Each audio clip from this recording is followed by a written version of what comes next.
Next, we will hear from Pennington County Commissioner Nancy Trautman, a Republican. Nancy, you have 1 minute for your opening statement. Well, thanks to the Family Heritage Alliance for having this event tonight. I think it is important for all of us to hear from everyone and to learn a little bit about each candidate. And I also want to thank my family and friends who came tonight to support me. I very much appreciate it. Well, Dale mentioned I'm currently a county commissioner. I am in my 8th year. I actually enjoy the job. And people wonder why, but every day I learn something new. I'm exposed to many different things, and I think that that will be something valuable to take to Pierre. I am a long time, deeply rooted in South Dakota, always lived here. I have 3 sons. I have 2 wonderful daughters-in-laws, and I have 5 grandchildren. And I think that being a mom and being a grandmother are the best jobs I've ever had. But I've worked in the finance world, in banking. I have worked in fundraising and public relations and marketing in different ways. And I have also, in recent times, worked in senior care.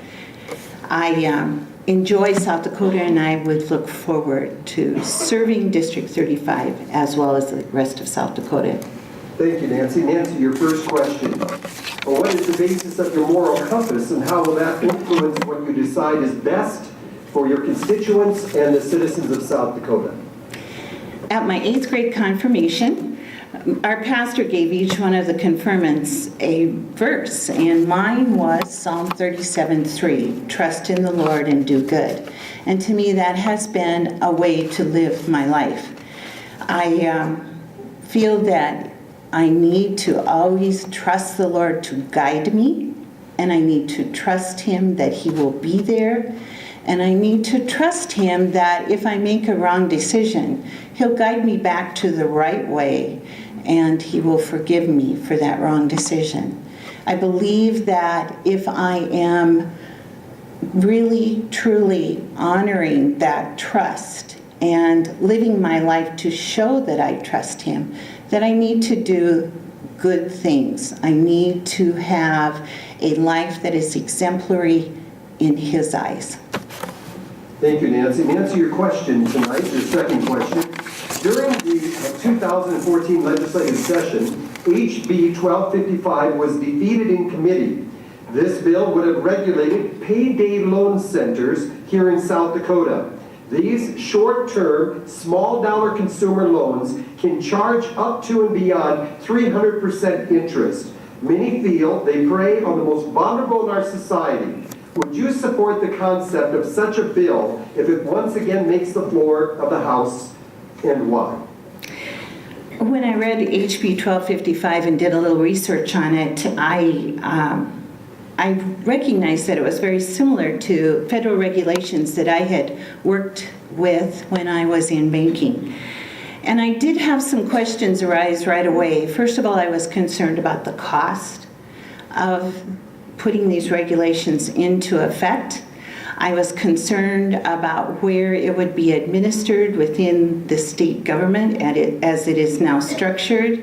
Would it mean that we would have to create another office?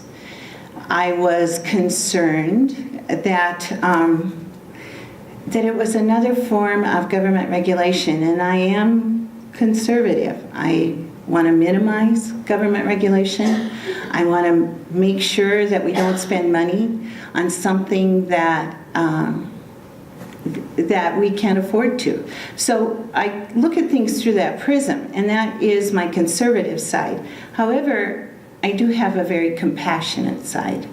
And one of the things that happened, because payday loans are a fairly recent phenomenon in lending, one of the things that I remember is my banking career is people coming into my office and being desperate because they had signed a contract for a payday loan. And the thing that I heard the most from all of them was that they didn't really understand what they were signing, and they didn't understand the consequences.